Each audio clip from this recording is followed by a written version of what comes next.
Hello, welcome to today's blog. I want to focus on many of you that are watching who are caregivers. Even if you're not currently a caregiver, if you think that day may come down the road, this is for you. So if you know me at all, you've probably heard me talk about the silver tsunami. I am a baby boomer, and there are 10,000 of us that are turning 65 years old every single day. That's why our new name is quickly becoming the silver tsunami. What that also means, not only are a lot of baby boomers aging, that means there will be a lot of people having to take care of us. So there will be a lot of caregivers. And caregivers are the most amazing people on the planet, almost to their own detriment, and oftentimes to their own detriment. And what I mean by that is they are so focused on caring for their loved one that they fail to take care of themselves. It's kind of like the airplane analogy where the flight attendants will tell you if they lose air pressure in the cabin, oxygen masks will drop down from the ceiling. If you're traveling with a young child, put your mask on first before you put the mask on the child. And that's because if you took care of the child first, maybe by the time you get them all settled and situated, because maybe they're afraid of the mask, they're fighting you about it, you've lost your ability to breathe and you could pass out, and now you can't take care of your child. So it's so important that the caregiver takes time for themselves.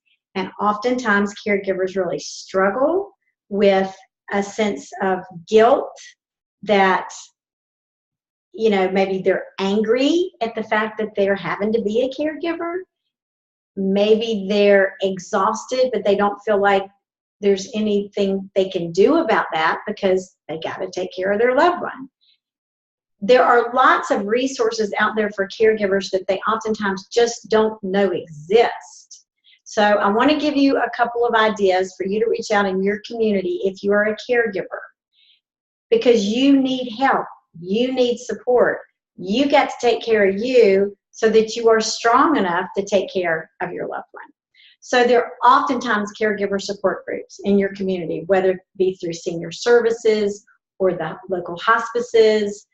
There are lots of support groups regarding caregivers. Oftentimes in the faith-based community, there will be support groups specifically for caregivers. If your loved one is a hospice patient and you're caring for them in the home, hospices have, as part of their 4 levels of hospice care, and one of them is called respite. And if that hospice has a hospice home, you can take your loved one to the hospice home for up to 5 days simply to give the caregiver a break. If the hospice you're working with does not have a hospice home, there are often long-term care facilities in the community that are licensed for respite care. So your loved one could go to the facility and receive respite care.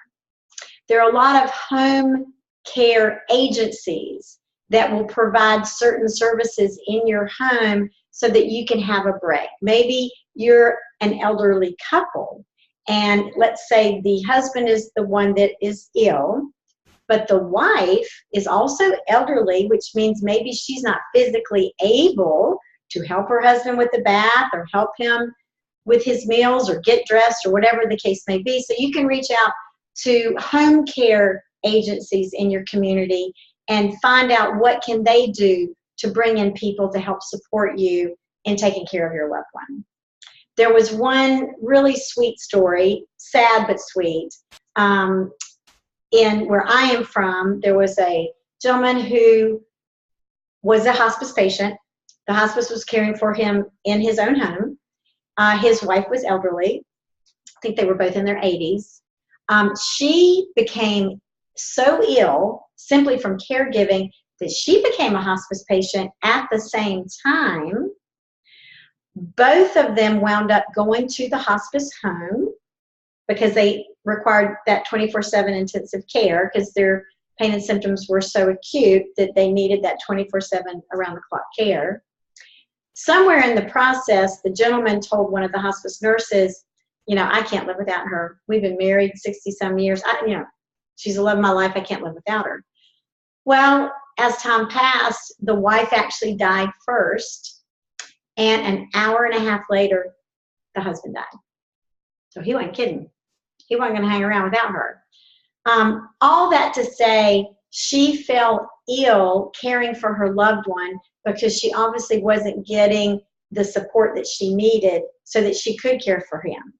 So please, even if it's going to another room and breathing for 5 minutes, maybe closing your eyes and taking some deep in and out breaths just to calm you down. Maybe it's saying yes to your neighbors and friends that are offering to help you.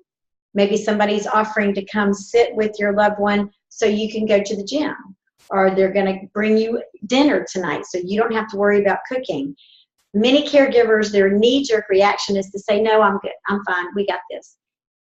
Try saying yes. Try saying yes. There's a wonderful Native American woman, one of her trainings is on my website. Her name's Robin Lynn White Star Woman. And she talks about true generosity. The definition of true generosity is, yes, it's important to give, certainly, but it's equally important to receive. And have you ever offered to do something for somebody, and when they said, no, I'm good, it kind of hurts your heart just a little bit? So when you say no to people that are offering to help you, you're taking away the joy they would feel by letting them help. So don't be stingy. When somebody offers to help, say yes, that would be great. I would love that. That would be so helpful. You're going to get a much needed break, and that person that's offered to help is going to have that sense of joy and reward that they were able to serve somebody. So if you're a caregiver, and if you're one of those that really struggle with allowing people to help you, I really encourage you to understand you cannot care for your loved one the way you want to if you wind up getting sick. So you've got to take care of you. You've got to take care of you.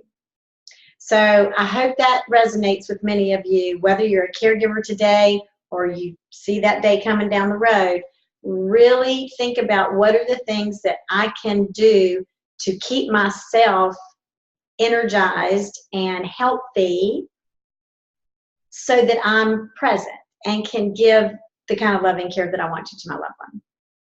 All right, so I hope you folks are having a wonderful day. I hope you're having a great week.